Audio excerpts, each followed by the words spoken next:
reading this morning is from John chapter 11, verses 32 to 44. I will read in Thai. อัญเชิญพระวจนะธรรมของพระเจ้าในเช้าวันนี้มาจากพระธรรมกิตติคุณยอห์นบทที่ 11 ข้อ 32 ถึง 44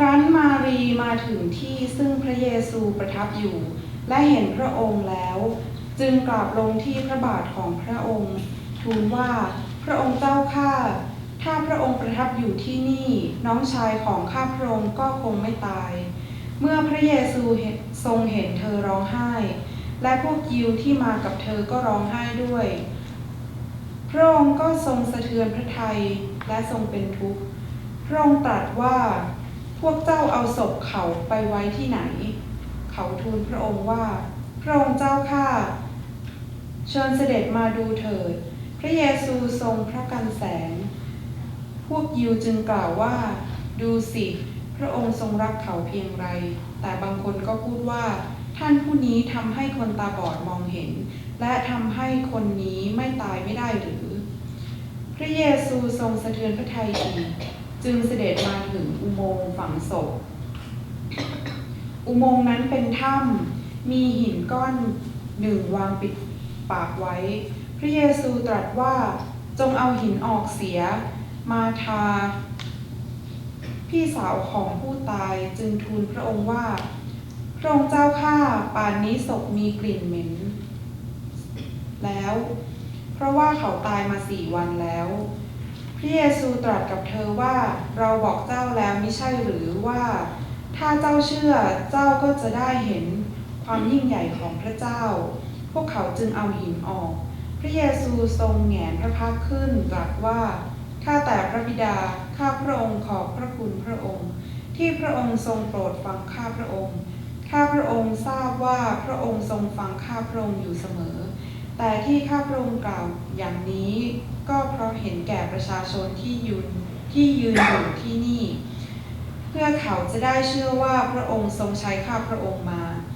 เมื่อพระองค์ตรัสดังนั้นแล้วจึงเปล่งพระสุรเสียงตรัสว่าลาซารัสเอ๋ยออกมาเถิดผู้ตายนั้นก็ออกมามีผ้าพันมือและเท้าและที่หน้าก็มีผ้าพันอยู่ด้วยพระเยซูตรัสกับเขาทั้งหลายว่าจงแก้ผ้าที่พันออกเสียแล้วปล่อยเขาเถิดต่อไปจะเป็นโอกาสได้รับฟังคำเทศนาในเช้าวันนี้ในหัวข้อพระเยซูเจ้าทรงปลุกลาซารัสให้ฟื้นคืนพระชนโดยศาสนาจารย์ปีเตอร์แทงกระถวย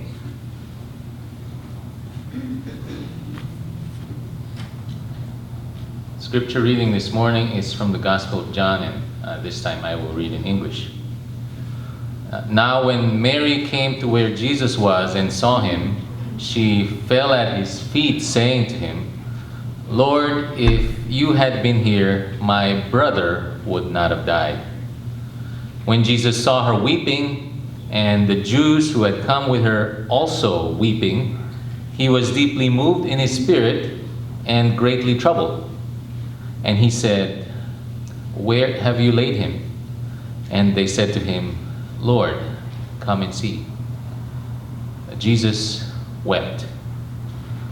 So the Jews said, See how he loved him. But some of them said, Could not he who opened the eyes of the blind man also have kept this man from dying?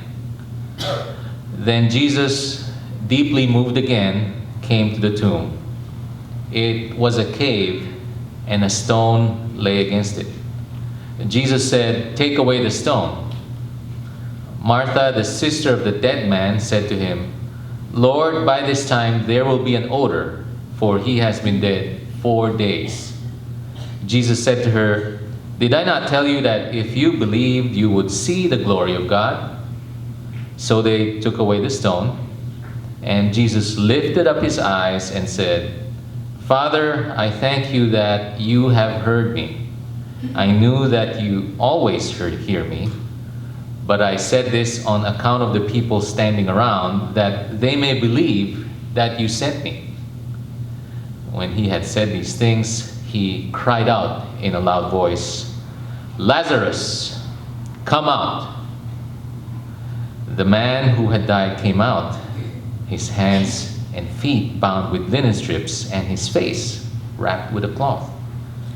And Jesus said to them, "Unbind him and let him go." And that's the word of the Lord this morning. There's this New York Times article that recently reported that the TV host or commentator Larry King is actually obsessed with death. Larry King's day begins with reading obituaries. Then he thinks about who will give, his eulogy at the funeral. And he thinks and smiles, and he figures it might be Bill Clinton. And then he becomes sad as he realizes that he won't be there to see and hear his own eulogy. And for Larry King, he's, as you may know or not know, he's had a heart attack, a quintuple bypass, prostate cancer, diabetes, and 7 divorces. The 7 divorces alone should have killed him already.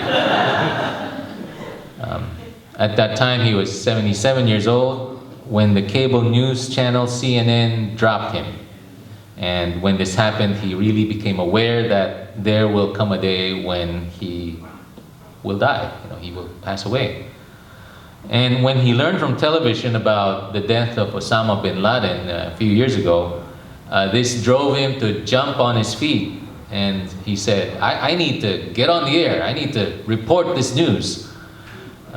So he felt like working, and he wanted to get back on the job.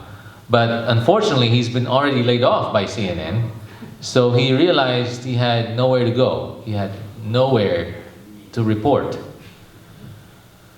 And to prevent aging and death, he has this little routine. He takes hormone pills for human growth, 4 of them each day. He plans on having his body frozen so that someday he will live again. And the New York Times writer says that Larry King thinks that all these things he's doing is quite crazy, but at least King says he has some hope. He says other people have no hope. Now, for people who have no hope against death, today's gospel story is actually very significant. The raising of Lazarus from the grave is Jesus' greatest miracle before his own resurrection. Here, Jesus conquers not just sickness, but death itself.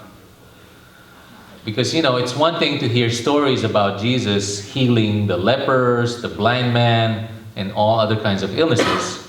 But it is another thing to hear Jesus curing someone from what we can call the ultimate sickness, death. There's normally no turning back from death. No one, as far as we know, gets better from death. When the heart stops beating, the lungs stop breathing, and the brain activity is no longer there, normally there's no turning back. And unlike other cases where Jesus raised someone who had just recently died, here in our story we have the raising of a man who had been in the grave for 4 days and whose body was already decomposing. Now, I just want to be clear up front that this is not a story written so that Lazarus can primarily symbolize men and women who came from death to life metaphorically or symbolically. And then they have their grave clothes removed to symbolize how they convert to Christ. This chapter in Gospel of John happened in real life. Jesus actually did this during a time in human history. And it's about a real death that happened. And it's a very remarkable miracle that happened because of that. As you may know, most of the time churches talk more closely about death and resurrection once a year. You could probably guess when that is. Easter. Other times where death and resurrection come up during church is when there's a funeral or a memorial service. Otherwise, the only other time death and resurrection is brought up in a major way is when this gospel story comes up, when it is read and preached as the passage assigned during All Saints' Day. And Lazarus' death and resurrection is more than just an isolated story. It is actually related to the Easter story. And it is actually appropriate to see this story as a preview of Jesus and our own death and resurrection. Again, this is a remarkable story which began when Lazarus became ill and his sisters, Mary and Martha, called for and summoned for Jesus. When Jesus arrived, Lazarus was already dead and buried in his tomb. And drawing near to the tomb, Jesus shared his grief and sorrow with those he loved. We can see that. John 11:35, it says, Jesus wept. The gospel story also says twice that Jesus was deeply moved in his spirit. The meaning of deeply moved in his spirit here is more than just being emotionally upset on the inside. In terms of meaning, it is more in the sense of being angry and highly outraged by death itself and the devastation that was caused by death. Because, Jesus already knew he was going to raise Lazarus again for God's glory. So his emotions, other than empathizing with his friends, were really not much for Lazarus. His emotions were intensified because he was outraged and angered by death itself. He saw that Mary and the crowd that came from all over were weeping. In reality, what he heard actually was more of loud wailing and crying, since that's how it's done in ancient Mediterranean culture. So all of them were likely engaging in loud public displays of wailing and crying in the cemetery. In other words, Jesus witnessed this devastation and destruction caused by death. And some do see in him his love for Lazarus, and they were impressed. And others heard of his work of healing the blind man and wondered if Lazarus, maybe he should have been healed too if Jesus just came. But as you may remember, when Jesus heard the news that Lazarus was sick, he delayed in coming to Bethany. He delayed not only because he wanted to promote death, or not only because he wanted to not promote death, but more of to provide an opportunity to actually give glory to God through the miracle that can be done because of the death of Lazarus. So he arrived when Lazarus was already dead for 4 days. And we know that because Martha says, Lord, by this time there will be an odor, for he has been dead for 4 days. And that information is quite important because it confirms that the miracle is a resurrection. Because that means when Lazarus rises, he really rose from the dead. He was not just resuscitated back to life as if he was given CPR, or, if there's a defibrillator, people didn't rush in and pump his heart and all that. So he wasn't that case, and he wasn't just prematurely buried.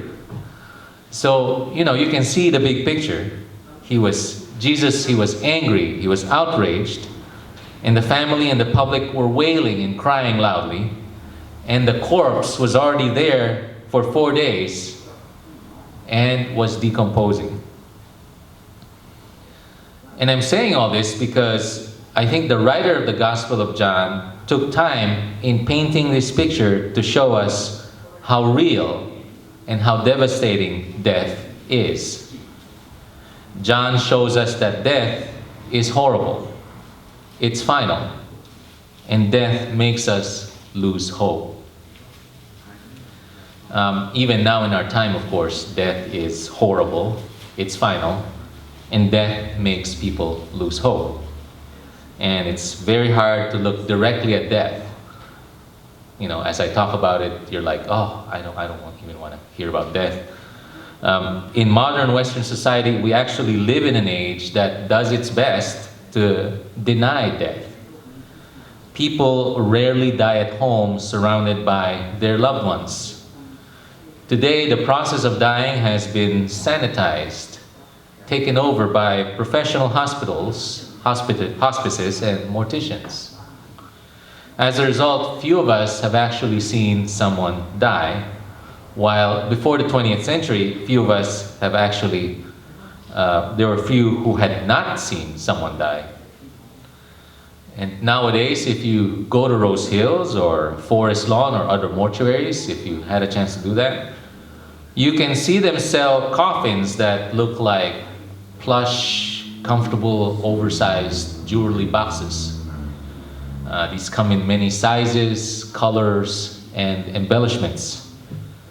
Then in terms of a final resting place, you can see not just in Rose Hills, but also in other cemeteries, the efforts they make to have the graveside have the appearance of peace and serenity, like you're in this botanical garden. Some people also use euphemisms or sayings such as Mrs. Stevens passed away on Tuesday, instead of saying Mrs. Stevens died on Tuesday, because, you know, people don't want to hear the word death. And all of this is cultural, and it springs from this desire in our heart to wish to make the death or death pleasant, because it's hard to look at death straight in the face. There's also another article I'm going to mention in the Wall Street Journal from a few years ago that examines why zombies have become very popular in the culture today. The article notes that not only do zombies top the bestseller lists and video games, but zombies also dominate television, courtesy of The Walking Dead, AMC's hit cable show. The Wall Street Journal article features Dr. John Ulrich of Mansfield University, who says that at its most fundamental or basic level, the zombie represents our fear of death. Another expert says that the reason zombies are so powerful is that they capture this atheistic fear of the dead. He says that those who don't believe in God do not have a very comforting way to deal with the dead, so atheists have zombies. And as a former hospice professional, I was also trained to tell families that death is a part of life. In a way, the comment